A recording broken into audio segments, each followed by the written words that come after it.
Mean राशि वाले बंधु, आप सभी का बहुत बहुत स्वागत है, हृदय से अभिनंदन है, आभार है मीन मंथन यूट्यूब चैनल में। तो मीन राशि वालों जरा ध्यान से सुनिएगा। 5 से लेकर 15 नवंबर तक आपके जीवन में कुछ ऐसी घटनाएं, कुछ ऐसे अनिष्टकारी ग्रह योग बन रहे हैं जो आपके जीवन को तहस नहस और बर्बाद भी कर सकते हैं। लेकिन ठीक इसके विपरीत कुछ ऐसी ग्रह स्थितियां और परिस्थितियां भी हैं जो आपके जीवन के गहरे अंधकार को दूर करके आपके जीवन में प्रकाश, खुशियां और समृद्धि भी लेकर आ सकते हैं। अब इन ग्रह गोचरों का और ग्रहों की बदलती चाल का आपको अनुभव होना, ज्ञान होना बेहद आवश्यक है। बंधुओं, यह जो नवंबर का महीना है यह बेहद ही खास है आपके लिए। कुछ ग्रहों की चाल, परिवर्तन, गोचर और ऊर्जाओं का भी ऐसा बेहतरीन सम्मिश्रण होने जा रहा है जो आपके जीवन को पुरानी लंबे समय से चली आ रही परेशानियों से बाहर निकालकर एक नई दशा और दिशा देगा। आज का यह कार्यक्रम बेहद महत्वपूर्ण है क्योंकि अगले 7 से 8 दिनों की, या यूं कहें कि 10 दिनों की, 5 से 15 नवंबर तक की सटीक भविष्यवाणियां आपको इस कार्यक्रम में हम बताने वाले हैं। 10 बड़ी भविष्यवाणियां बताएंगे जिनमें से 3 ऐसी घटनाएं हैं जिनके बारे में जानना बेहद जरूरी है आपके लिए। उसमें भी एक तो बेहद अनिवार्य, आवश्यक, कड़वा सच है जो आपको जानना ही होगा। अगर आपने इसे नहीं जाना, समझा तो आप अपने जीवन में बहुत बड़ी भूल करने वाले हैं, खुद को बड़ी मुसीबत में फंसाने वाले हैं, अनजाने में ही सही। अपने जीवन में नकारात्मकता, दुख, तकलीफ, दरिद्रता और गहरे दुख को आमंत्रण दे रहे हैं। बंधुओं, जो भी बातें हम आपको आगे कार्यक्रम में बताने जा रहे हैं ये बिल्कुल स्पष्ट है, ग्रह गोचरों के आधार पर हैं। ग्रहों का श्रेष्ठतम आकलन करके हमने कोशिश किया है कि जो भी बातें हम आपको बताएं उनमें से कम 70 से 80% या कुछ जातक जो कि बिल्कुल अनुकूल वातावरण में चल रही हैं, यानी कि पूरी तरह से पॉजिटिव हैं, धर्म और अध्यात्म में रुचि रखते हैं, उनके जीवन में तो 90% तक की ये भविष्यवाणियां सटीक बैठेंगी। बंधुओं, आज का ये कार्यक्रम जो है ना ये बेहद महत्वपूर्ण है। यह आने वाले समय की सही डायरेक्शन आपको देगा, आपको चुनने में मदद मिलेगी कि क्या कार्य करना है, क्या नहीं करना है, किन चीजों से बचना है, किन लोगों से दूरी बनानी है, किस तरह की परिस्थिति से बचना है और किस तरह से अपने आप को एक नए रूप में अवतरित करना है ताकि आप पुरानी सारी समस्याओं का समाधान स्वयं ही कर पाए, स्वतः ही कर पाए। वैसे भी करना तो आपको ही है, हमारा तो काम है केवल मार्गदर्शन देना और उसमें हम कोई कसर नहीं छोड़ेंगे। आप भी अपने प्रयासों में कोई कसर मत छोड़ना, तभी ये श्रेष्ठतम तालमेल बैठेगा। और याद रखना कि जब गुरु और शिष्य दोनों अपनी तरफ से पूरा जोर लगाते हैं तो दुनिया में बड़ी से बड़ी समस्या का समाधान चुटकियों में हो जाता है। चाणक्य जैसा गुरु हो और चंद्रगुप्त जैसा शिष्य मिल जाए तो एक चरवाहा, यानी कि जो गाय भैंसे चराने वाला एक साधारण सा बालक भी राजा बन सकता है। इतनी अधिक शक्ति उत्पन्न होती है। तो यही ऊर्जा, यही शक्ति आज के इस कार्यक्रम में उत्पन्न होने जा रही है और आपके जीवन को एक नया आकार देने वाली है। बस आपको पूरे धैर्य के साथ, ठंडे दिमाग से हमारे साथ रहना है क्योंकि हमने आपके लिए सच्चे मन से मेहनत की है और आपसे उम्मीद यही करते हैं कि आप हमारी मेहनत, हमारे प्रयास का सम्मान रखेंगे। और महामाई की दिव्य अनुभूतियों का भी सहारा लेकर हमने कुछ जरूरी बातें आपको बताई हैं इस कार्यक्रम में, उनको भी जानना अत्यंत आवश्यक है क्योंकि वो देववाणी है, देव अनुभूति है। उसके बारे में जानना बहुत जरूरी है क्योंकि वह आपको बड़े दुर्भाग्य से बचा सकती है। तो चलिए बंधुओं, उम्मीद करते हैं कि आप सारी बातें समझ रहे हैं, कार्यक्रम में अंत तक अवश्य ठहरेंगे। तो अब महामाई को तो आभार देना ही होगा क्योंकि जिनके बिना स्वयं शिव भी सबके समान है, ऐसी महामाई, ब्रह्मांड माई, जगत माई माँ को याद करते हुए कमेंट बॉक्स में भक्ति भाव के साथ लिखिए, जय माँ भद्रकाली कृपा करो। माई के लिए यदि भाव और गहरा है तो ये भी लिख दो कि मैं भी माई के परिवार का हिस्सा हूं। पूरे भाव के साथ, प्रेम के साथ एक बार करके तो देखो। भाव यदि आपका प्रबल हो गया तो महामाई की दृष्टि आपके ऊपर अवश्य पड़ेगी ही। ऐसा होता ही नहीं कि बालक पुकारे और मां न सुने। बस पुकार में किसी भी प्रकार का भेद नहीं होना चाहिए। कहने का मतलब यह है कि लालच, कहने का मतलब यह है कि शंका और किसी भी प्रकार की नकारात्मकता, शक, बहम, और जहां विष का वास है वहां देवताओं का वास नहीं होता। बस इन सारी चीजों को ध्यान रखिए, सब कुछ समर्पित माई को कर दीजिए और फिर माँ आपके जीवन में आपकी उद्धार कारक बनेंगे, ये निश्चित है। हजारों लोगों के जीवन में बनी है, आपके भी बनेंगे। तो चलिए बंधुओं, अपने मूल विषय को शुरू करते हैं। जय माई की। बंधुओं, ज्योतिष और तंत्र विद्या के क्षेत्र में आचार्य अमित एक जाना माना नाम है।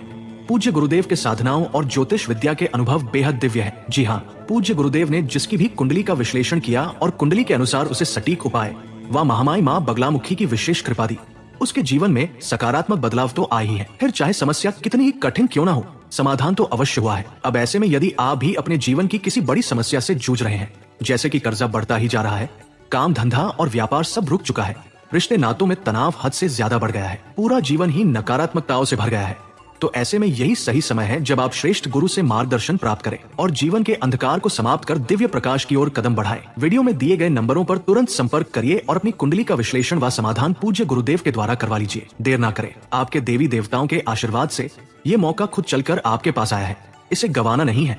अभी फोन करें और गुरुदेव से मार्गदर्शन प्राप्त करें। महामाई आपका कल्याण करें। धन्यवाद। सबसे पहले आपको बताते हैं 10 बड़ी भविष्यवाणियों के विषय में। जरा ध्यान से सुनना है, कान खोलकर सुनना है, क्योंकि इन भविष्यवाणियों के साथ साथ आपको हम कुछ सलाह भी देंगे, कुछ उपाय और क्रियाएं भी बताएंगे। देखो, छोटे छोटे प्रयास ही बड़े परिवर्तन लेकर आते हैं। आप ये सोचे कि एक दिन अचानक ऐसा होगा कि सोकर आप जागेंगे और सारी मुसीबतों का अंत हो चुका होगा और आप राज सुख भोगेंगे। ऐसा दिन कभी नहीं आता। राज सुख भोगने के लिए पहले न जाने कितने दुख भोगने पड़ते हैं। सूरज की तरह चमकने के लिए सूरज की तरह जलना भी पड़ता है। तो ठीक इसी प्रकार से आपको चीजों को समझकर जीवन में उतारना होगा और फिर धीरे धीरे परिवर्तन प्रारंभ होंगे। सबसे पहले बात करते हैं, देखो इस समय पर सूर्य शुक्र साथ हैं और सूर्य शुक्र साथ होने का मतलब यह है कि राहु हो गया है खराब। अब राहु यदि खराब हो गया है तो ऐसी स्थिति में आपको कुछ चीजों से बचना होगा। पहली चीज कि लोगों के साथ बहसबाजी ना करें। लोग आपसे उलझने की कोशिश करेंगे, आपके मान सम्मान, आपके नाम को क्षति पहुंचाने की कोशिश करेंगे। कोई एक ऐसी अप्रिय घटना भी घटित हो सकती है जिसकी वजह से झूठे लांछन आपके ऊपर लग सकते हैं, आरोप लग सकते हैं। जो काम आपने किया ही नहीं है उस कार्य का आरोप आपके ऊपर मढ़ दिया जा सकता है। तो थोड़ा सा इस समय पर आपको ज्यादा अलर्ट रहना होगा। अपने शब्दों को सोच समझकर प्रयोग करें, क्योंकि आपके द्वारा बोले गए शब्दों का दुरुपयोग कर आपके ही खिलाफ प्रयोग किया जा सकता है। तो ऐसी भूल ना करें। दूसरा यह है कि आपको अचानक से अपने शरीर के किसी विशेष भाग में दर्द का अनुभव होगा। दर्द अधिक होगा, दवाई लेनी पड़ सकती है। इसी के साथ साथ आपको शारीरिक कमजोरी का भी एहसास होगा। शरीर में स्थूलता, गर्माहट बढ़ेगी। हालांकि धीरे धीरे सर्दियों की शुरुआत हो रही है, लेकिन तब भी आपको शरीर में गर्माहट, हल्का बुखार, थकान और सुस्ती का भाव रह सकता है। किसी विशेष भाग में आपको लगातार दर्द रह सकता है। बात लेकिन बिगड़ेगी नहीं, दवा आदि लेने से चीजें नॉर्मल हो जाएंगी। देखो, इस समय पर आपको अपने कागज, अपने जो डॉक्यूमेंट होते हैं ना, जरूरी कागजात होते हैं, बिल होते हैं, कोई रजिस्ट्री या कुछ भी होता है, कोई एग्रीमेंट वगैरह है, इन्हें बहुत संभाल कर रखना है। दूसरा कि अपनी कीमती चीजें जैसे आभूषण है, जैसे कि आपके मोबाइल हैं, आपकी जो इलेक्ट्रॉनिक सामान है, कीमती सामान है, इन्हें भी आपको संभाल कर रखना है। ये खो सकते हैं, लापता हो सकते हैं और या फिर हो सकता है कि कोई जानबूझकर इनकी चोरी भी कर सकता है। कोई व्यक्ति ऐसा, आपके कार्यस्थल की बात कर रहे हैं, आपके कार्यस्थल पर कोई व्यक्ति ऐसा है जो आपकी मेहनत को चोरी कर लेगा। आपकी मेहनत के प्रतिफल को आप तक पहुंचने नहीं देगा। मेहनत आप करेंगे, क्रेडिट वो ले जाएगा। तो थोड़ा सा संभल कर रहना। देखो, आपके साथ ये बहुत लंबे समय से होता आ रहा है, हम जानते हैं। मेहनत वैसे भी आप बहुत चुपचाप होकर, खामोश होकर करते हैं, अपनी मेहनत का ढिढोरा नहीं पीटते हैं और आप भावुक हैं, इमोशनल हैं और दूसरों को कष्ट नहीं पहुंचाना चाहते, दुख नहीं पहुंचाना चाहते। इसकी वजह से कई बार आप जानबूझकर अपना शोषण करवा लेते हैं। लेकिन अब यह बात बड़ी होगी, अब हद पार होगी। कोई व्यक्ति ऐसा है जो आपकी मेहनत चोरी कर लेगा, आपके हक, आपकी द्वारा की गई प्रयास और जो कड़ी मेहनत है, परिश्रम है, उसका फल आपको नहीं मिलने देगा, जिसकी वजह से आपको थोड़ा सा दुख हो सकता है। भरोसा तो टूटेगा ही, ये बात तो निश्चित है ही। आपको अपने मान सम्मान के लिए, अपने हक के लिए लड़ाई लड़नी पड़ेगी। मान सम्मान की लड़ाई, अपने हक की लड़ाई आपको लड़नी पड़ेगी। ठीक है, अलर्ट रहना इसके लिए। इसका मतलब ये नहीं है कि जब हम ये कहते हैं तो इसका मतलब ये नहीं है कि अब आपको कहीं लड़ना है, कहीं आपको झगड़ना है, कहीं आपको कुछ ज्यादा ही नहीं, ऐसा कुछ नहीं है।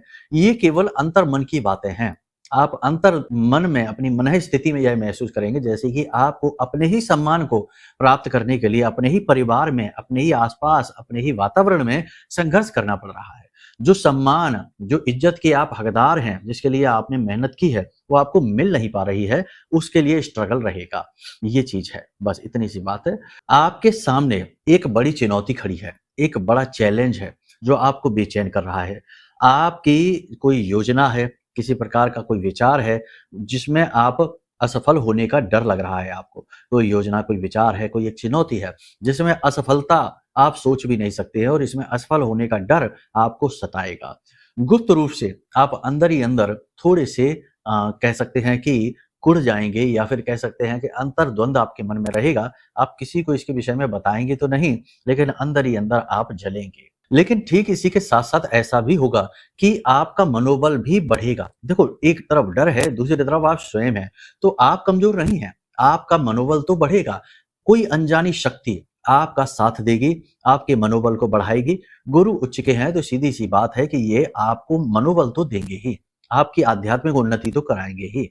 पूजा-पाठ के प्रति आपकी रुचि बढ़ेगी, अध्यात्म के प्रति आपकी रुचि बढ़ेगी। आप कोई विशेष प्रकार की पूजा-पाठ अनुष्ठान कर सकते हैं, मंदिर जा सकते हैं, तीर्थ यात्राओं पर भी आप जा सकते हैं। तो ये तो अच्छी बात है, लेकिन ये जो मनोबल बढ़ने की बात है, ये होगी तभी जब आप आध्यात्मिक प्रवृत्ति के रहेंगे। सबसे बड़ी बात यहाँ पर ये है कि आपको अपने ऊपर नियंत्रण रखना है इस समय और काल पर। ये जो 10 दिन का समय है, इस समय और काल पर नियंत्रण अत्यंत आवश्यक है। किसी के साथ बहस नहीं करनी है, अपनी चीज़ों को किसी को देना नहीं है, सोच समझ कर देना है। कर्ज़ा किसी को भी नहीं देना है, कर्ज़ा दिया तो वापस आने की संभावनाएँ बहुत ही कम हैं। और सबसे बड़ी बात कि किसी से ज़रूरत से ज़्यादा उम्मीदें नहीं करनी है, किसी की गारंटी, किसी की ज़मानत आपको नहीं लेनी है, ठीक है? विद्यार्थियों का मन थोड़ा-सा अशांत रहेगा, अपने ऊपर ही शंका होगी, अपने ऊपर ही थोड़ा-सा इनको भेद लगेगा, शंकाएँ रहेंगी कि कहीं कामयाब होंगे कि नहीं होंगे, किसी प्रकार का डर-सा इनको रहेगा। पढ़ाई से इनका थोड़ा-सा मन भटकेगा, इधर-उधर की चीज़ों में टाइम पास करते दिखाई दे रहे हैं, मनोबल कमज़ोर दिखाई देगा, कॉन्फिडेंस लेवल थोड़ा-सा डाउन दिखाई देगा। हालाँकि जो उच्च शिक्षा हासिल कर रहे हैं, ऐसे विद्यार्थियों के मन में थोड़ा-सा कॉन्फिडेंस तो बढ़ा रहेगा, लेकिन शंकाएँ तो इनके लिए भी रहेंगी। स्वास्थ्य की बात करें यदि, तो विद्यार्थियों को किसी प्रकार की चोट लगने की संभावना है, गिरने फिसलने की संभावना है, किसी के साथ विवाद या झगड़ा होने की संभावना भी है। प्रेमियों की बात करें तो प्रेम संबंध में कोई विशेष समस्या नहीं है, बस आपसी तालमेल को बनाकर रखना है। थोड़ी बहुत खटपट हो सकती है, लेकिन जल्दी ही मेल-मिलाप भी हो जाएगा, कोई टेंशन की बात नहीं है। दाम्पत्य जीवन की बात करें तो जीवन साथी का व्यवहार आपको अच्छा लगेगा, आपका मनोबल बढ़ेगा, आपका जो है ना मानसिक भावनात्मक तौर पर संतुष्टि का एहसास आपको रहेगा। जीवन साथी आपके आत्मविश्वास को बढ़ाएँगे, आपको सही सलाह देंगे, आपका मार्गदर्शन करेंगे, आपके लिए पथ प्रदर्शक का कार्य करेंगे। परंतु जीवन साथी की सेहत थोड़ी-सी खराब रहेगी, दिनों-दिन गिरती सेहत आपकी चिंता का विषय रहेगी। यदि आपके जीवन साथी किसी करियर में हैं, तो करियर पर भी उनके थोड़ी-सी आँच आएगी। किसी प्रकार की टेंशन खड़ी होगी जिसकी वजह से भी आप थोड़े-से परेशान रहेंगे। तो कुल मिलाकर ये जो समय और काल है थोड़ा-सा कठिन है, अलर्ट रहने का समय है, सावधान रहेंगे तो बचे रहेंगे, कोई बड़ी समस्या नहीं है। अब 3 बातें हैं जिन पर आपको विशेष ध्यान देना है। पहली चीज़ कि पैसे का लेन-देन खुद करें, किसी दूसरे व्यक्ति को बीच में लेकर ना आएँ। दूसरी चीज़ कि वाहन आदि सँभल कर चलाएँ, किसी प्रकार की दुर्घटना, ख़ास तौर से अग्नि से भी आपको भय है। बिजली से, इलेक्ट्रिसिटी से और अग्नि से भी आपको भय है तो थोड़ा-सा अलर्ट रहने की आवश्यकता है। सिर में किसी प्रकार की चोट लगने का भी डर है तो थोड़ा-सा सँभल कर रहना है। और सबसे बड़ी बात कि अपनी सेहत का विशेष ख़्याल रखिए, खान-पान का विशेष ख़्याल रखिए, योग, प्राणायाम और अध्यात्म अवश्य करिए। कम से कम सुबह के समय कोशिश करिए कि 15-20 मिनट या आधे घंटे के लिए आँख बंद करके विचार शून्य होने की कोशिश करिए, ध्यान अवश्य करिए, ये आपके लिए बहुत ज़रूरी क्रिया है, ठीक है? अब बात करते हैं कुछ ज़रूरी सावधानियों की। सावधानी ये है कि आपको अचानक से कोई निर्णय नहीं लेना है। अपने आत्मविश्वास को बढ़ाने वाली क्रियाएँ अवश्य करें, जैसे मंदिर प्रतिदिन जाएँ, बड़ों का सम्मान करें, लोगों से कम बात करें, योग, प्राणायाम, मेडिटेशन अवश्य करें, मंत्र जाप अवश्य करें। जिस भी आराध्य को आप पसंद करते हैं, जो भी आपके आराध्य देव हैं, उनका मंत्र उच्चारण अवश्य करें और सावधान ज़रूर रहें। हर एक पर भरोसा नहीं करें, भरोसा तो किसी पर भी ना करें, थोड़ा-सा अलर्ट अवश्य रहें। अपनों में ही शत्रु छिपे रहते हैं, ये बात आप अच्छी तरीके से जानते हैं। बाहर वालों से तो वैसे भी कभी कोई खतरा होता ही नहीं है, खतरा असली तो अपनों में ही होता है। वो कहावत कहते हैं ना कि किसी भी पेड़ के कटने का कोई किस्सा ही ना होता, यदि कुल्हाड़ी में पेड़ का ही एक हिस्सा ना होता। तो बस संभल कर चलिए, यही हमारे शास्त्र कहते हैं, यही इतिहास भी कहता है। अब बात करते हैं उपाय और क्रियाओं की। देखो, यहाँ 2-3 चीजें हैं, इनको आप ध्यान से समझो। अपनी खुद की शुद्धता और सुरक्षा आपके लिए बेहद आवश्यक है। तो सबसे बड़ी बात यहाँ पर यह है कि आपको ध्यान देना है, एक पोटली रखनी है। हम पिछले कार्यक्रम में भी बता चुके हैं, आपको कई बार बताते हैं। जब भी बात सुरक्षा की आती है तो एक काले रंग का कपड़ा जिसके अंदर आपको थोड़ा सा कपूर, एक लौंग का जोड़ा और 4 दाने काली मिर्च के, और मिल जाए तो काली हल्दी, आपको एक पोटली बनानी है। छोटी सी थोड़ी थोड़ी सामग्री हो जाएगी ये। तो इस पोटली को अपनी जेब में रखकर ही आपको घर से बाहर निकलना है, और जब भी आप घर में प्रवेश करें तो इसे बाहर फेंक दें।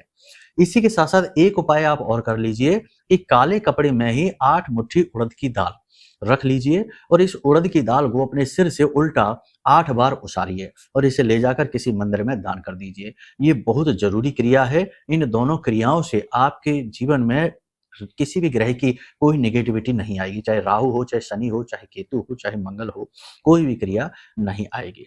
इसी के साथ साथ सबसे महत्वपूर्ण कि महामाई का यह मंत्र जो वीडियो में आपको दिखाई दे रहा है, ओम ह्लीम ऐं श्रीम क्लीम श्री बगलानने मम रिपुन नाशय नाशय ममेश्वर्याणि देहि देहि शीघ्रम मन वांछितम कार्य साधय साधय ह्लीम स्वाहा। इस मंत्र का उच्चारण भी आप करते रहिए जब भी आपको समय मिले। ये ध्यान मंत्र है, ये कोई ऐसा मंत्र नहीं है जिससे साधना की जाए। तो बिल्कुल बेखौफ निडर होकर इस मंत्र का आप उच्चारण करते रहिए, ठीक है।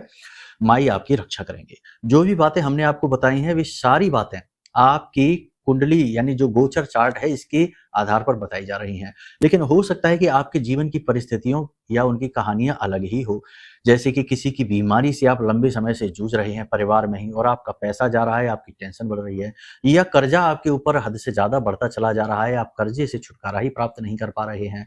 तो ये एक स्थिति होती है। या फिर पहले सब कुछ ठीक चल रहा था, अब अचानक से सब कुछ खराब हो गया।